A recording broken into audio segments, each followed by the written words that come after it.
Today, I will discuss about T-beams. So, paano ba nako-consider na ang isang beam na T-beam? So, sa actual, paano mo siya mako-consider as T-beam?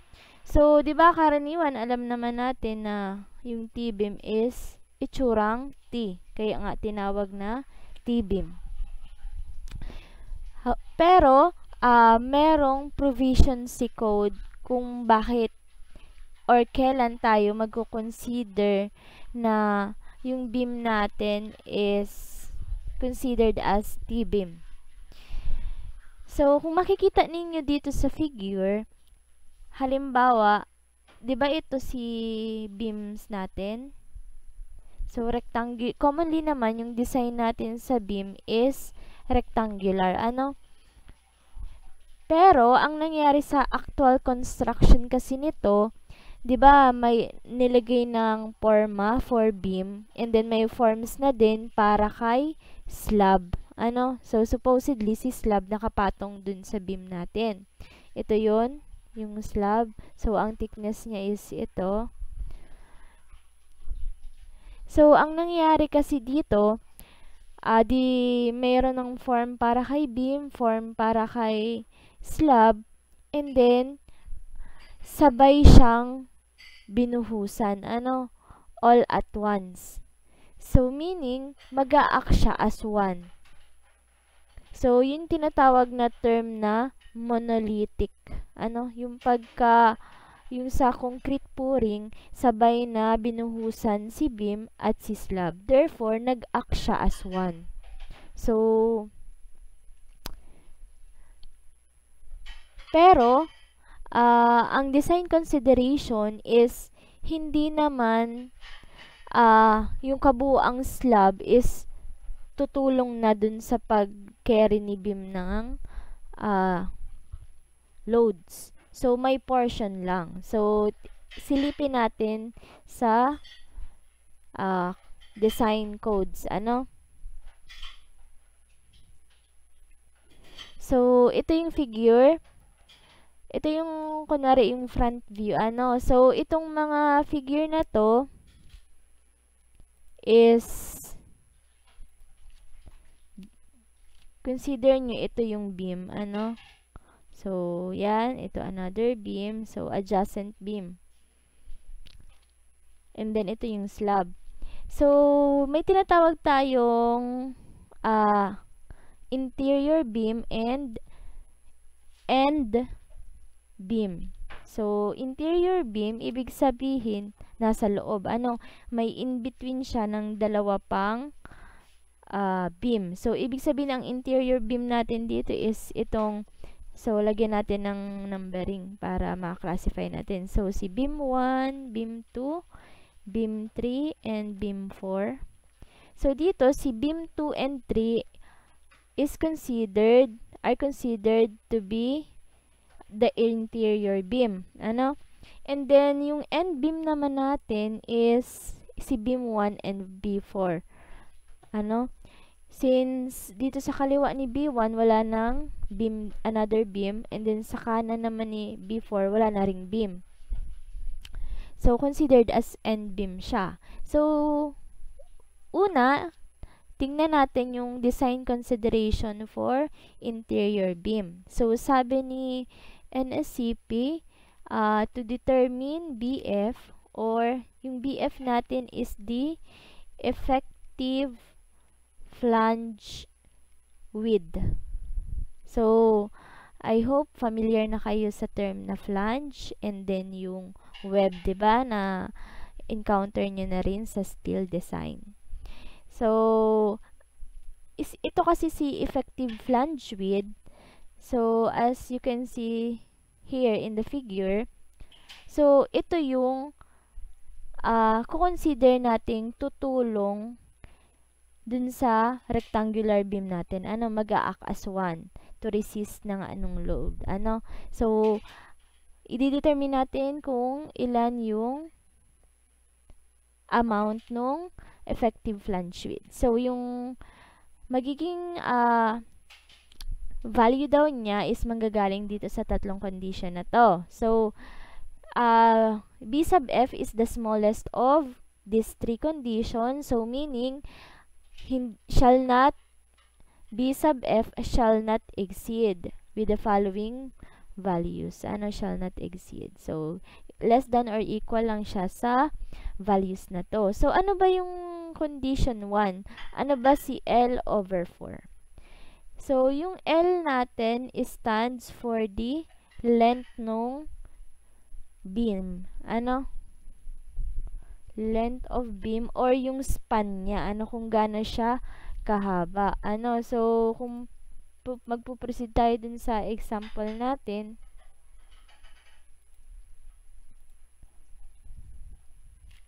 so, dito, yung length ng beam natin is from end to end. Ano? So, ito, yan yung kino-consider nating span niya. Ano? So, yung length niya. So, balik tayo dun sa, ayan. So, dito naman, number 2, 16T plus BW. So, yung T dito refers to the slab thickness. Ano? And then, yung BW naman natin is yung width nung beam natin. Ano? Width of the beam. So, ito siya. Yung original na rectangular beam. Ano? Sa baba. Ito. Yan. And then, yung pangatlo, sabi dito, S sub 1 divided by 2. Kalahati daw nung spacing, which is, pakitake note, clear. Clear is spacing. Ano? So, halimbawa, binigyan kayo ng, di ba, may frame. So, binigay yung center to center spacing nung kada beam. So, paano nyo kukunin si S1? So, ang given si spacing nung center to center nung beam, ibig sabihin, maminusan mo to ng BW. Dahil, di ba kalahat? BW, kung pareho yung dimension niya na BW. Ano? Kasi tigkalahati nito. Ayan, BW over 2, tapos BW over 2 ito. Kaya, BW over 2 plus BW over 2 is BW. So, yan, babawasan nyo pa, si center to center spacing para makuha nyo yung clear spacing, kung hindi siya given. Ano? And then, ano yung S sub 2? So, yung S sub 2, kung sakaling magkaiba yung, magkaiba yung spacing niya sa kaliwa at sa kanan. So, ina-assume natin na magkaiba, So, therefore, dito, ipa-plus natin, yung kalahati sa kaliwa, kalahati sa kanan. Yung magiging effective width plus yung BW ni beam. So, that will be the value of B sub F. So, comparing those three values, kung alin yung pinaka maliit, kasi nga, shall not exceed sa values nito, yun yung mag-govern.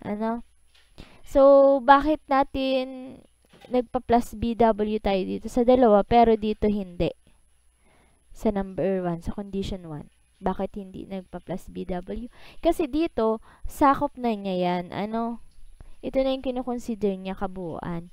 Ito kasing dalawang condition na to sa baba, ang pa lang niya, pinapertains is yung sa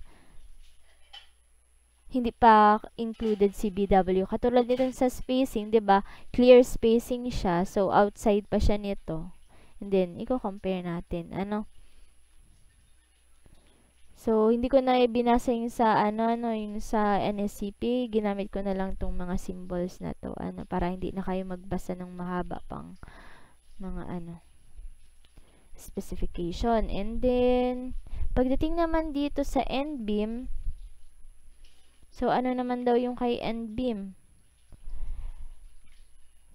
So, ang titingnan naman natin yung mga nasa dulo. Ano? So, dito, dinenote niya to na B prime sub F. Ano? So, iba naman yung design consideration niya. Sabi niya, L over 12 na lang, hindi na L over 4. Pero, paplasan niya to nung B prime W, kung ilan yung width nung beam dito. Ano? And then, sa pangalawa, 6 times nung thickness ng slab plus the width of the beam itself. Ano? And then, condition number 3, so, S sub 3 divided by 2 plus B prime W. So, kalahati lang nung clear spacing nung adjacent beam. So, ayan. So, ito na yung ano natin, ano? Value. So, nasa NSCP to, ano, na naka-indicate ito. Yan. So, para mas madali yung ano na lang, ang tandaan nyo itong pinaka-equation na. Tapos, evaluate nyo na lang. So, dito naman daw, for symmetrical interior beam, S1 is equal to S2 equals S. So, ito na yung gagamitin.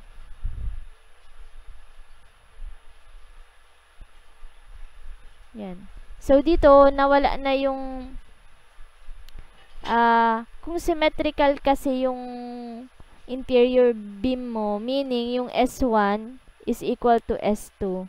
So, imbis na S1 over 2, S1 over 2 minus BW. So, ang gagamitin nyo na si center to center spacing, hindi nyo na kailangan mag-minus ng, mag-plus ng BW. Ano kasi dito sa center to center spacing, included na si BW. So, proceed tayo dun sa example. So, kung tutuusin, same lang naman yung concept na gagamitin. May konting pagbabago lang dun sa magiging equation. So, let us try, ano?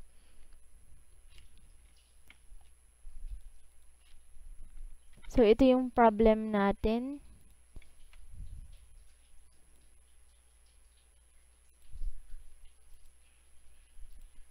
So, a symmetrical beam has a span of 6 meters. So, ang given, jot down na natin, 6 meters.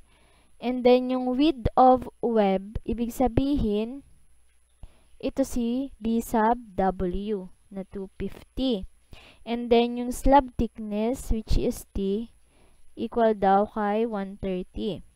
So, yung clear spacing or clear distance to adjacent beam is 3 meters. So, use Fy equals 400 megapascal. And then, for the other properties of the beam, so nailagay ko pala dito ay 290. 290, gawin natin 290 and 290. Ayan, so yung depth daw is, yung effective depth, that is 470 mm. So, pag sinabing effective depth, galing na yun sa upper, sa topmost fiber, ano, papunta dun sa location nung tension steel area. Ano? So, sa case na to, ina-assume na natin na galing yan dun sa pinakataas. Sa taas nung yung kasama na yung slab thickness. Ano, included na yan. So, yung sa rectangular beam, kapag sinabing total depth, di total depth ang i-consider, H yun. Para ma-determine mo kung asan yung tension steel bar, so, pwedeng banggitin dun sa problem yung tinatawag na concrete cover. Ano, pag sinabing concrete cover, clear concrete cover. So, dito yan. Simula sa outer diameter ng bar, papunta dun sa outermost fiber ng concrete. So, ayan yan. So, continue tayo dito sa problem. Sabi dito, determine the effective flange width. So, alamin natin si B sub F. So, consider natin yung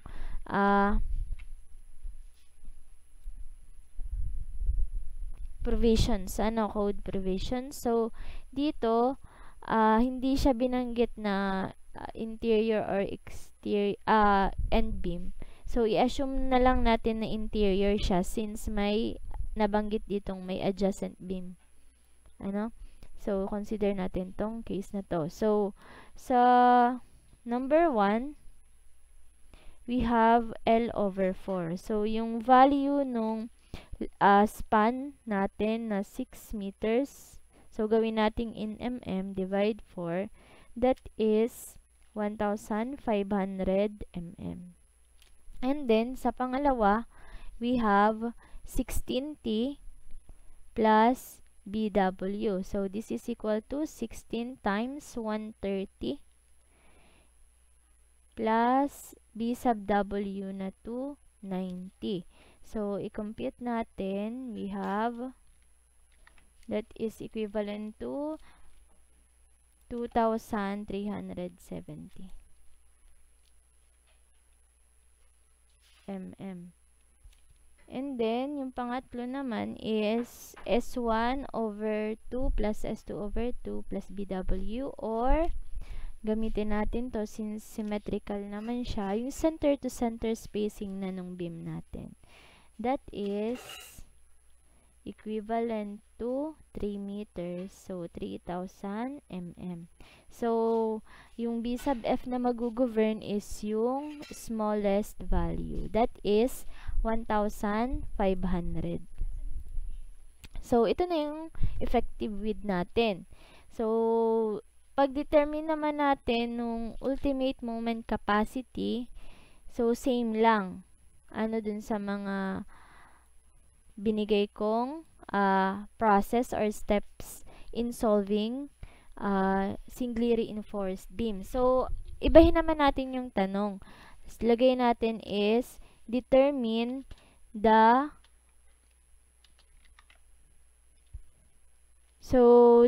balanced steel area. So, dito, kung maaalala nyo, di ba mayroon tayong balance steel ratio na formula that is equivalent to 0.85 F prime C beta 1 600 divided by Fy plus 6 times 600 plus Fy. So, hindi natin to pwedeng gamitin since yung formula na to is nanggaling dito sa equation na to wherein yung area ng concrete dito is kino-consider lang natin na rectangular. So, nag-divide tayo dito both sides by BD and then na-derive to 0 B. And then na-cancel to. So, hindi to pwedeng gamitin. Ang gagamitin natin is yung concept ng yung strain diagram.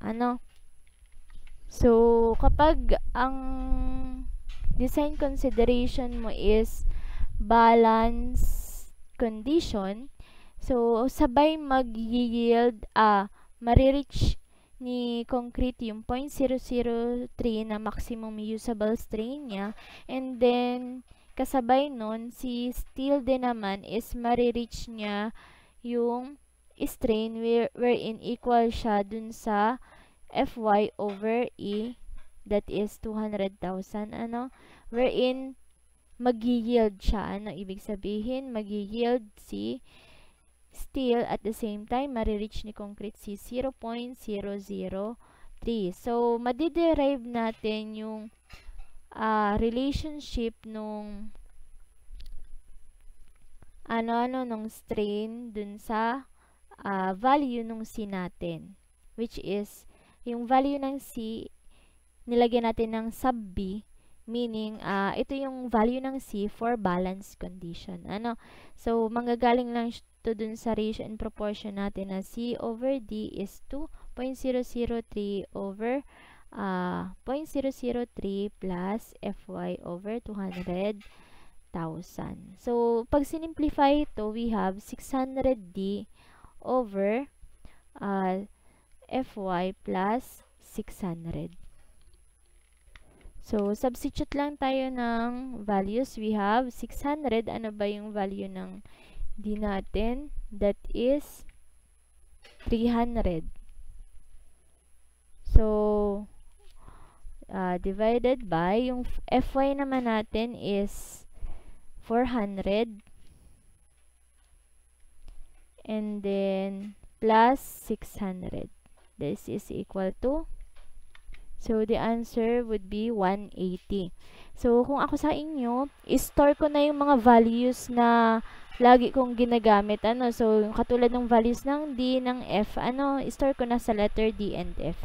So, dito, yung in-store ko sa F is yung value ng yield strength ng steel natin, which is yung Fy.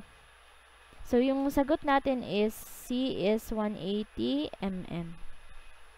So, ito yung balance steel condition natin. Balance steel ratio natin. Dito tayo manggagaling. So, ang gagawin, proceed lang tayo ulit dun sa summation ng horizontal forces along X equal to 0. So, T is equal to C. So, yung T, again, is the area ng steel multiplied by the yield strength. So, ibig sabihin yung stress dito kasi yield strength. Yung yield strength na rin niya kasi nga pina-yield natin yung steel.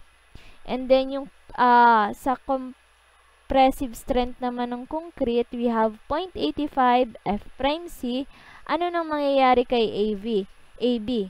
So, since hindi na siya rectangular, magkakaroon na tayo dito ng hatian, dalawang area. So, ipapakita ko yun kung paano. So, dito, 'di ba, ang naging value ng C natin is 180 mm. So, kung i-draw natin yung itsura nung T-beam natin, so, ito siya, pasensya na, hindi symmetrical. So, 'di ba yung thickness natin dito is 130 mm. So, yung 180 is lumagpas na dito. Kasi since yung C natin is measured from the outermost fiber, from the top. So, meaning, hindi na applicable si equation na A times B. So, ang mangyayari, hatiin na natin to dun sa dalawang area. So, i-consider nating area 1 itong buong flange. And then, area 2, simula doon hanggang dito. Ayan. So, meaning, itong area 2 natin is yung length niya, yung width niya is yung BW natin. And then, yung height niya is equivalent to C sub B minus 130, which is the thickness of the slab. So, i-substitute lang natin dito. So, ASB, which is the unknown. Yung hinahanap natin na balance steel ratio. So, nilagyan ko din ng B, indicating for balance condition. And then, yung Fy natin na 400, diba, equals 0.85. So, yung F prime C natin is 28. So, dito na papasok si area ng concrete. So, wait lang pala. C is ito, C times B. Ayan. So, ayan, kunin na natin yung, so, ang area lang ng concrete for compressions is CA.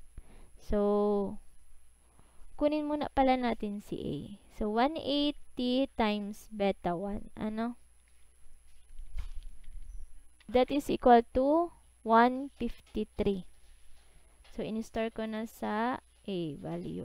So, again, 180 divide times 0.85.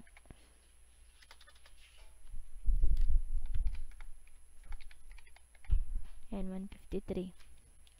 So, ito lang yung compression block natin.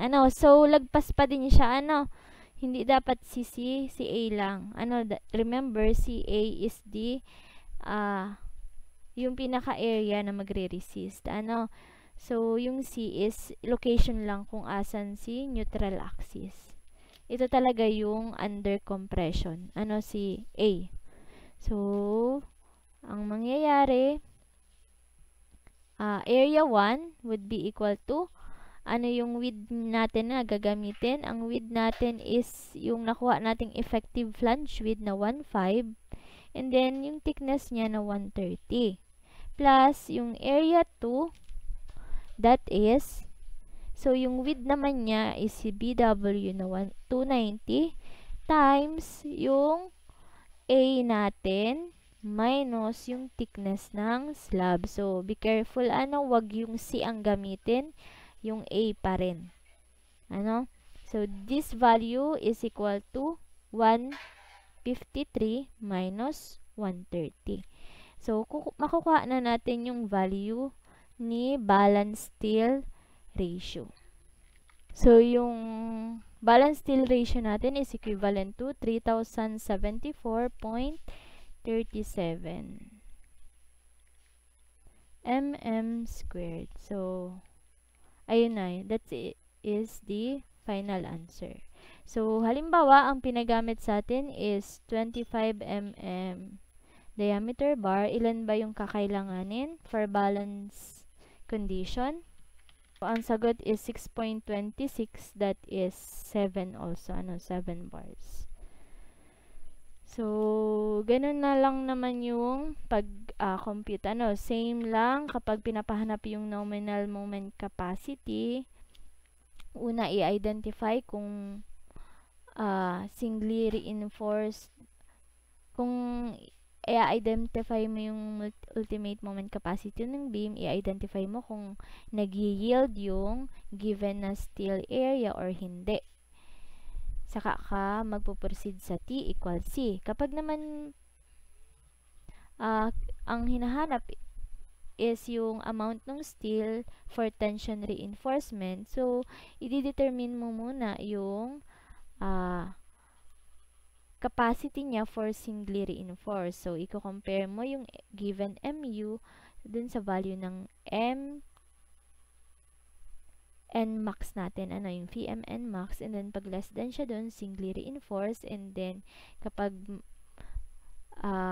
sunod na step is i-compare naman sa value ng MTN, kapag less than siya dun, tension control, pag greater than, transition region. And then pag nakuha nyo yun, equate lang ng moment, nominal moment is equal to the ultimate moment na given.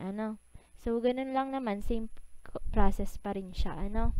So, that's all. Thank you.